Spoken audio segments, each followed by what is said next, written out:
Je suis arrivé à Paris en 1979 en tant qu'ambassadeur du Qatar en France. À cette époque, Paris n'était pas dans mon imaginaire qu'une simple métropole, mais bien la capitale des Lumières, le rendez-vous des intellectuels et la scène de différents mouvements artistiques et littéraires. Dès le premier jour, j'ai compris que je devais servir tout autant les domaines politiques et économiques que culturels. Ma première décision a donc été d'apprendre le français pour pouvoir échanger convenablement avec les Françaises et les Français. Non seulement j'ai appris la langue de Molière, mais toute la famille s'y est engagée avec la même passion et je en suis très fier. À ce sujet, je voudrais vous raconter une anecdote que j'ai eue avec le président Valéry Giscard d'Estaing et qui a constitué un fait marquant pour moi et qui m'a encouragé plus encore à apprendre le français. On m'a informé que j'allais présenter mes lettres de créance au président français un mois plus tard.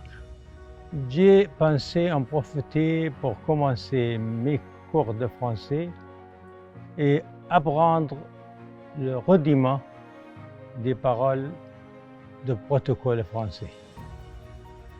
La règle protocolaire était de parler arabe et français avec l'assistance d'un interprète. Mais le jour J, l'interprète n'est pas venu et j'ai essayé de parler français avec le président à qui j'ai répété les quelques phrases protocolaires apprises auparavant. Giscard d'Estaing a été ravi et m'a félicité pour ma bonne volonté. C'est ainsi qu'a commencé mon parcours avec la langue et la culture française, couronné ultérieurement par 3 médailles reçues des 3 grands présidents français. Aujourd'hui, je suis honoré aussi et ravi d'avoir participé à ce que mon pays soit devenu membre associé de l'Organisation internationale de la francophonie. Et je suis tout autant fier de la diffusion de la langue française au Qatar avec plusieurs écoles et lycées et des milliers de Qataris qui parlent cette belle langue. Lors de mes lectures d'ouvrages en français, j'ai réalisé la relation forte avec la civilisation arabe et musulmane. Victor Hugo, par exemple, dont nous connaissons et apprécions le grand poème sur le prophète de l'islam Mohammed. C'est un poème qui a une profonde émotion et un grand respect. Le rôle de l'Organisation internationale de la francophonie est essentiel et d'autant plus important et il faut s'interroger sur la meilleure position à adopter dans ce contexte d'affaiblement.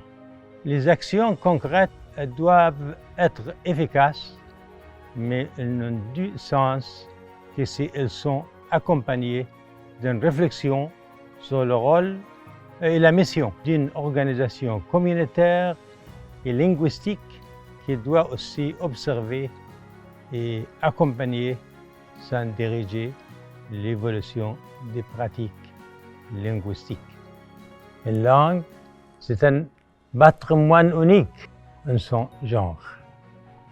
Elle n'appartient à personne, pas même à la communauté qui l'utilise, et il est donc difficile de trouver ses marques. Depuis sa création en 1970, l'Organisation internationale de la francophonie et prendre de l'ampleur, et c'est encourageant. Nous sommes 6 pays arabes membres ou associés sur un total de presque une centaine de membres de statuts divers, et notre rôle est délicat et important, sans oublier de rappeler la présence de très nombreux mots d'origine arabe dans le français. Nous prenons avant tout le projet politique de la francophonie dans un contexte de multilinguisme et de globalisation. Aujourd'hui encore, en ma qualité de président de la Bibliothèque nationale de Qatar, qui prend le dialogue des cultures, je reste fidèle à mes convictions et je continue de jeter le pont de dialogue entre les cultures, et je veillerai à renforcer le lien entre notre langue arabe et la francophonie. Merci.